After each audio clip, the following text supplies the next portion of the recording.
저는 특히 보수 유권자들 사이에 또 대구 경북에서 유승민이 탄핵의 무슨 주범같이 저한테 배신자라는 이야기를 하고, 저는 아직도 제가 누구를 배신했는지 모릅니다.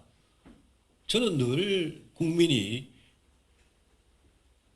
원하는 거, 제가 옳다고 생각한 거, 그 길을 걸어왔을 뿐이고, 박근혜 대통령 탄핵 때도 저는 제 양심과 소신에 따라 섰을 뿐이고, 그 이후에 한 번도 제 입장을 바꾼 적이 없습니다. 박근혜 대통령의 이야기, 탄핵에 관한 이야기를 하시니까요. 이야기 나왔으니까 한 말씀 드리고 싶습니다.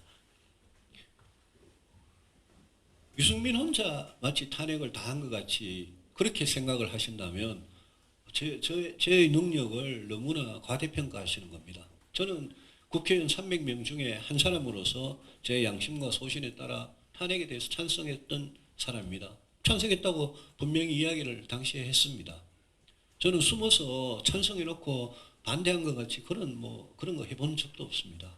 근데 지금 우리나라를 움직이고 있는, 특히 보수 정당을 움직이고 있는 정치인들 한 사람 한 사람 다 생각해 보십시오. 윤석열 대통령, 박근혜 대통령에 대해서 45년 구형한 사람이고 구속을 시키고 수사를 했던 그 책임자입니다. 윤석열 대통령, 박근혜 대통령 탄핵에 대해서 별로 할 말 없는 사람입니다. 홍준표 시장, 지난 오랜 기간 동안 박근혜 대통령 문제, 탄핵의 문제에 대해서 수도 없이 말을 바꿨던 사람입니다. 자기한테 유리하면 진박하고 반박하고 그때그때 입장을 수도 없이 바꿨습니다. 여러분, 홍준표 시장의 탄핵에 대한 말들을 한번 다 보십시오. 달면 삼키고 쓰면 뱉어왔지 않습니까? 말이 수도 없이 바뀌었습니다. 춘향인 줄 알았더니 향다이라 그러고요. 탄핵 당해도 싸다 그랬더니 그게 홍 시장입니다. 그걸 얼마 전에도 나경원 전 의원에 대해서 좌파 포퓰리즘이라고 그랬는데, 여러분 2021년 10월에 홍준표 원희룡 맞수 토론 영상을 보시면 헝가리 대출 탕감 정책을 4천만 원, 그걸 종이를 써가지고 줄줄 읽으면서 4천만 원을 대출해주고, 첫 아이 놓으면 이자를 면제해주고, 둘째 아이 놓으면 3분의 1을 면제해주고, 셋째 아이 놓으면 4천만 원 전액을 탕감해준다. 넷째 아이 놓으면 정부가 소득세를 평생 면제해준다. 그 다음에 스웨덴 거 읽으면서, 그 줄줄 읽으면서 이 방향으로 가야 된다라고 이야기했던 사람이 그 영상에 그대로 남아 있습니다. 그런 분이 자기가 말했던 건 다 잊어버리고 지금 와가지고 나경원 전 의원을 좌파 포퓰리즘이라 그러니 정치인이 이래가지고 되겠습니까? 예? 그런 분이 지금 대구시장 하면서 걸핏하면 남 비난하는 페북 글이나 쓰고, 여러분 대구시장이 그렇게 할 일 없는 데입니까? 예? 대구시장이 왜 중앙정치에 대해서 맨날 그분이 대구시장에 대해서 진짜 고민하는지 안 하는지 전 잘 모르겠어요. 제 고향이 대구니까, 제 고향이 시장이니까 관심 있어서 늘 보거든요. 대구가 제일 어려우니까. 대구가 어떻게 1인당 GRDP 30년째 꼴찌에서 벗어날지 그것만 고민해야지. 왜 페북에 남 비난하는데 그렇게 에너지를 쏟아붓습니까? 저는 대구시장이 그렇게 할 일 없는 자리인지 몰랐습니다. 그분 강약 약강 아닙니까? 강한 사람한테 약하고 약한 사람한테 강합니다. 제가 그동안 홍 시장 저한테 여러 가지 진짜 말도 안 되는 비난을 해도 제가 그동안 참고 있었는데, 언제든지 싸움을 걸어오면 제가 싸워줄 자신은 있습니다.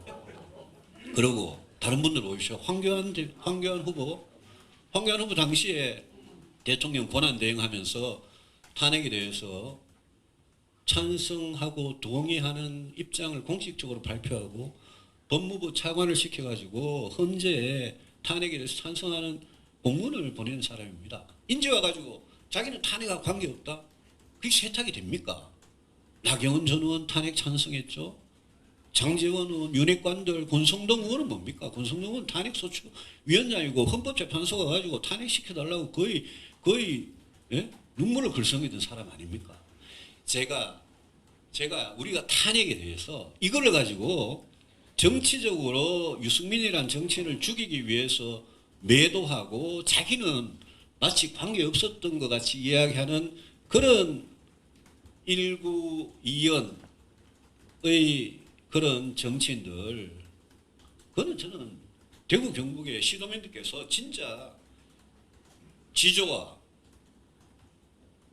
그다음에 예? 정말 소신과 양심과 정치인의 그런 덕목을 대구 경북 시도민들께서 이 소중하게 생각을 하신다면, 그러면 저는 이거는 공정하게 봐야 될 문제다. 제 자신이 탄핵 의안을 건넜냐 안 건넜느냐 대구 경북 시도민들께서 판단을 하시겠죠. 저는 뭐 그 판단 그대로 받겠습니다. 그렇지만 저는 지난 7년 동안 이 문제에 대해서 한마디도 말을 바꾼 적이 없습니다. 많은 분들이 저 정치적 이익을 위해서 대구 경북 시도민들한테 탄핵 잘못했다고 무릎 꿇고 사과하라 그러는데 저는 안 했습니다. 왜? 제가 소신에 따라서 한 건데 그걸 왜 그렇게 해야 됩니까? 정치인이. 제가 지금 이번에 전당대회 윤석열 대통령을 포함해서 이번 전당대회에 나오신 많은 분들한테 이 탄핵에 대해서 말씀을 드린 이유는 우리 국민들께서, 특히 대구 경북 시도민들께서 이 문제에 대해서 정확하게 공정하게 평가를 해달라. 저는 그거 하나밖에 없습니다.